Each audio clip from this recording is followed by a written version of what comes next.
Pag kinakausap mo po ito, ma'am, na anak po ninyo, anong pangalan po ito? Jeric po. Yan, pag kinakausap niyo po itong si Jeric para lumakas yung loob niya, ano po yung sinasabi niyo sa kanya? Sabi ko, Nonoy, magpapagamot ka, magpapa-open heart ka para maging normal kang bata, para pareho ka ng kakambal mo, malakas at nakakakilos siya ng normal. Sabi niya, oo mama, magpapa-open heart, magpapagamot ako. Siya mismo po, nagsasabing magpapagamot. Desidido talaga Desidido na ito po siya. si Jeric. Yan, samantala ito mga kaaksyon, kasama rin natin ngayong hapon si Mirna Bornalo at ang kanyang hinaing ay para sa operasyon na kinakailangan isagawa sa kanyang 9 na taong gulang na anak. Magandang hapon sa iyo, ma'am. Magandang hapon po, sir. Kamusta na po itong kalagayan po ng 9 na taong gulang pong anak po ninyo? Siya po, sir, ay okay naman po sa ngayon. Kaya lang po, nangingitim siya at hindi siya nakakapaglakad ng normal. Binubuhat po namin siya tuwing pumapasok po ng eskwelahan at tuwing umuwi din po. Kasi po nahihirapan siya sa paghinga niya dahil po sa komplikasyon niya sa puso po. Kasi meron po siyang sakit na heart congenital disease po. Simula po baby, meron na po siyang sakit. Pinanganak ko po siya April 14. After po ng lumabas kami, umuwi na kami ng bahay. After 2 weeks po, nakita ko po siya, nangingitim po yung labi niya. Bumalik po kami ng hospital at doon po siya inadmit sa Bicol Medical Center po sa Naga. Ngayon po, nag-request po yung doktor ng pedya na kailangan niyang ito the echo para malaman kung bakit siya nangingitim. Tapos lumabas naman po yung result niya na meron po siyang heart congenital disease po, na may butas po yung kanya. Nasa gano'n nakalaki itong butas na nakita po sa puso ng anak po ninyo? Nung bata pa po, medyo maliit pa po yung butas niya. Pero po, ngayon po, nagpapa-check up na po ako kay Dr. Ributo. Kailangan niya na po sumailalim sa open heart surgery po. Agarang operasyon po Agarang ito? operasyon na po dahil bumababa na po ang kanyang oxygen level sa katawan. Kaya nangangailangan na po siyang i-opera. Na-stop po ito sa pag-aaral? Hindi po, continue po ang pag-aaral niya. Kasi po, gusto niyang mag-aral. Kahit po nahihirapan siya, pumapasok po siya sa school. Ang ginagawa lang na po namin yung binubuhat namin siya araw-araw tuwing may pasok po. Opo. Bilang isa nanay, gaano kahirap na makita niyo po itong anak po ninyo? Mahirap po bilang isang nanay po na nakikita ko yung anak ko. Kung gano'n na hindi po siya normal. Kasi yung kakambal niya naman po, okay po siya, wala po sakit. Ano yung mga bagay na dati niyang ginagawa na ngayon ay hindi niya na nagagawa? Since po, hindi niya na nagagawa po yung maglakad siya ng malayo. Tapos pag halimbawa po pinapaliguan namin siya pag umaga kasi papasok siya sa school, nagsusuka po siya kasi medyo nalalamigan po siya.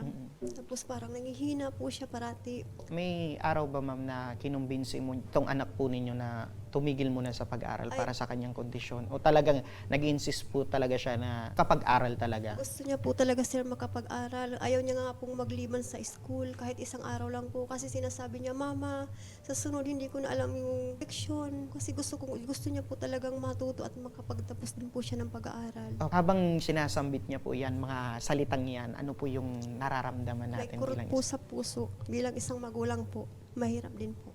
Yung mister mo, ma'am, ano po yung pinakakakitaan? Sa ngayon po, ang pinagkakakitaan po namin yung pagtatanim po ng mga root crop.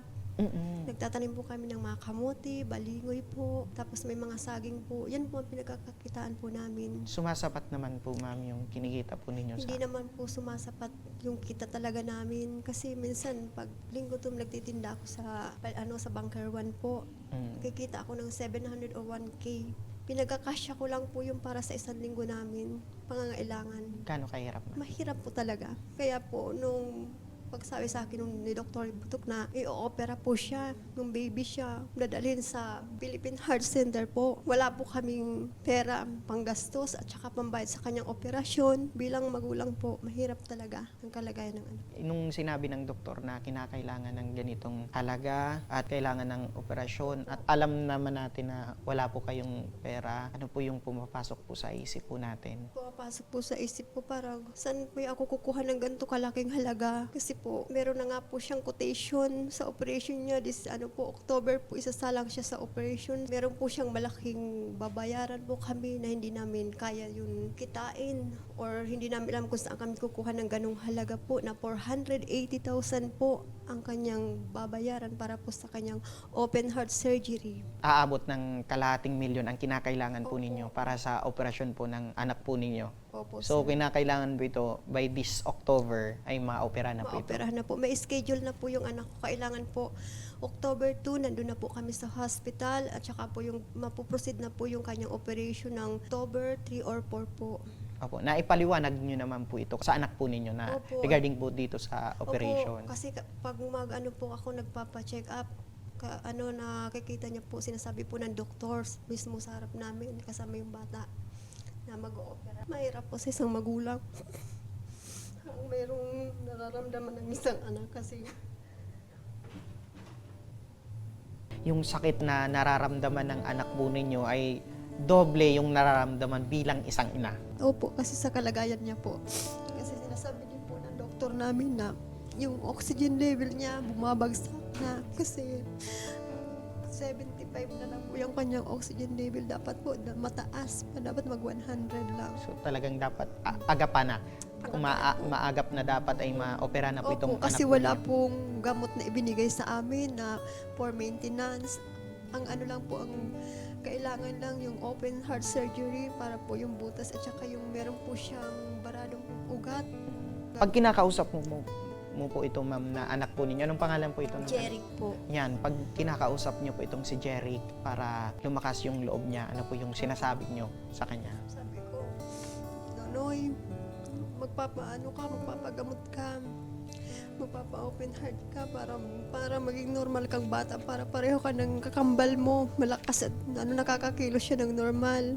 Sabi niya, oo mama, magpapa-open heart, magpapagamot ako. Siya mismo po, magsasabing magpapagamot. Desidido talaga Desidido na ito po siya. si Jeric.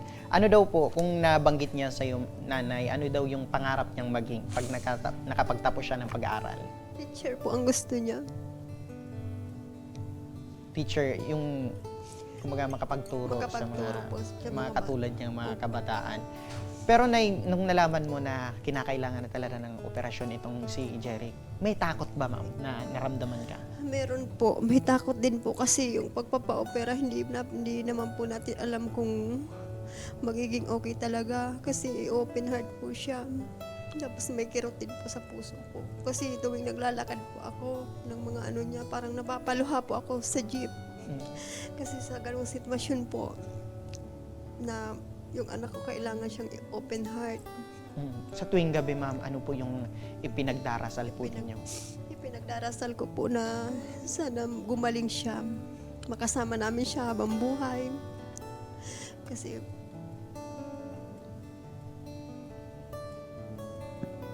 mahirap po sa isang magulang ang may anak na may sakit. Kasi araw-araw nakikita mo yung nahihirapan siya. Sa paglalakad po, hirap talaga siya. Minsan maglalakad lang siya ng 10 lakad. Pero yung hingininga niya, kinakapos po. Yan, pag nakikita niyo, ma'am, si Jeric na nahihirapan, saan po kayo humuhugot ng lakas? Sa sa isa ko pa pong anak. At saka sa live-in partner ko po. Sila po. Kumbaga, tinatatagan niyo na lang po Natagatagan ko po ang loob ko. Tsaka sa Diyos po, humingi po ako ng tulong para na sana po bigyan ng anak ko ng mahabang buhay, makasama po namin siya. At ngayon ay lumapit po kayo sa aming program at sa Ako Bicol dahil sa nabanggit po ninyo na kinakailangan ng 400 plus thousand na pera para sa operasyon po ng anak po ninyo. Maitanong ko, ma'am, kanino niyo po nalaman na tumutulong po ang Ako Bicol Party List? Kasi naano ko na po siya naano ko na po sa Facebook po. Mm. Marami po ako nakikitang mga ganun pong case na may sakit sa puso na lumalapit po sa Tabang Ora mismo. Ayan. At saka po sa mga sa mga friend ko. So, ibig sabihin, fan ka po Fan ng na po ako. Ako Bicol Tabang Ora mismo. Opo. At napatunayan dito sa program na talagang marami nang natulungan Opo. sa mga kagaya niyo mo. So, Opo. hindi ka po nag-atubili na Hindi. lumapit na po Hindi sa po. aming program. Opo. Yan, nanay, para mapalitan na po iyan na luha at kalungkutan na nararamdaman mo ngayong hapon. Ayan, makakausap natin ngayon sa kabilang telepono si Ma'am LB Sedeño, ang coordinator ng Ako Bicol Party List. Magandang hapon, Ma'am LB. Yes po, good afternoon, sir, and good afternoon kay ate. Opo, at narinig nyo, ma'am, ang nakakaantig na kwento ni Nanay Mirna sa kanyang 9 na taong gulang na anak na si Jeric. Ano po yung tulong na maibibigay o serbisyo ng Ako Bicol Party List patungkol po dito sa alalahanin ni Nanay Mirna? Yes po, as magulang, naiintindihan po natin si nanay and si Kong Saldi po, magulang din naman. Naiintindihan niyo po ang hinanaing ni nanay tungkol sa kalagayan ng kanyang anak. So, as instructed po, tutulungan natin si nanay para matapos na yung bayarin nila sa ospital para may schedule yung operasyon ng kanyang anak. Huwag po siya mag-alala kasi nandito po ang Ako Bicol Party List, tumutulong sa abot ng ating makakaya para wala po silang babayaran. Ayun, so ibig sabihin ma'am, sagot na ng Ako Bicol Party List itong sinasabi ni nanay na 400,000 plus. Yes po, papuntahin lang po sa akin si nanay. Dalhin yung mga requirements and then bibigyan po natin sila ng guarantee letter as instructed po ni Boss Saldi, ni Kong Saldi de Compido, ni Speaker Martin Romualdez. Tutulungan po natin sila na maging zero balance sila. Wala Ayun. po silang babayaran.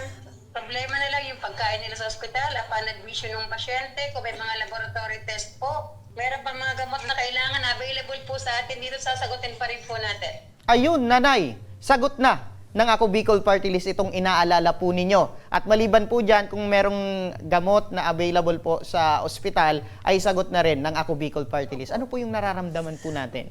Ang nararamdaman ko po, masayang-masaya po ako. Kasi yung anak ko po, mauoperahan na siya at sana po gumaling siya. Yan, kung meron kang mensahe ma'am sa Ako Bicol Party List, kay Kong Saldi, kay Kong Pido, at kay House Speaker Martin Romualdez, ano po yun ma'am? Taos puso po ako nagpapasalamat kay Congressman Saldi ko po at sa Ako Bicol Party List. Ayan, kumbaga nanay, napapanood nyo na lang po sa Facebook, itong pagtulong ay ikaw na, yung natulungan mismo ng Ako Bicol Party List. Napatunayan nyo po ma'am. Opo. Nagsisi ka ba ma'am na lumapit po sa Ako Bicol? Hindi po ako, sir, nagsisisi kasi po talagang totoo po kayo. Tumutulong po ang Ako Bicol Party List at saka si Congressman Saldi ko at saka po si Alfredo Garbin Pido po. Maraming salamat po. Ayan po ang Ako Bicol Party List. Kung sa Bicol po ay katabang nakasurog pa. Ayan Ma'am LB, kung meron kang mensahe dito kay Nanay Mirna, ano po yun Ma'am LB? Lakasan lang ni nanay ang loob, alagaan yung kanyang anak, at magdasal po lagi sa Diyos. Kasi si Lord naman po talagang gumagawa ng paraan para lumapit siya sa atin. Ayan. Sa muli Ma'am LB Sedeño, ang coordinator ng Ako Bicol Party List, maraming salamat po Ma'am. Thank you so much. God bless. Ayan, Nanay. Sinabi ko kanina na sana mapalitan ng saya pero mas lalong bumuhos yung luha ni Nanay Mirna. Yan po ay, kumbaga, tuwa. Luha po ng kaligayahan, sir. Kung magandang balita, ano yung ibabalita mo dito sa anak po niyo? Ibabalita ko po sa kanya na yung operasyon niya, wala na po kami iisipin, nababayaran. Makakatulog ka na nanay ng mahimbing. Opo, Yan, ang ipaghahanda nyo na lang ay itong magiging operation po ng anak po ninyo. Ay dapat maging malusog po ito si Jeric hanggang sa araw na maoperan po ito. Yan, maliban dito nanay sa tulong mula sa Ako Bicol Party List, itong hospital bill, ay tanggapin nyo po itong tulong mula sa aming program, itong 10 kilong bigas at gardenia bread mula sa Gardenia Philippines at ang Mogu Mogu. Yan, habang nagpapalakas po si Jeric ay maaaring yung yan, ipainom kay Jeric. Ayan ang tinapay na kahit walang palaman, masarap. Thank Yan. you very much po. Thank you po sa pag-assist po ng programa nyo sa akin at sa kung paano po kami ng libreng bayarin. Maraming salamat po, sir. Ayan, at isasama namin sa aming pagdarasal itong kaligtasan ng anak po ninyo sa magiging operasyon po hanggang sa maging ligtas po itong maoperan po ang anak po ninyo si Jeric. At maraming salamat Nanay Mirna. Meron po kaming staff na aalalay po sa inyo sa mga susunod na proseso upang matanggap niyo po itong tulong mula sa Ako Bicol Party List. Sa muli, maraming salamat po. Salamat din po, sir.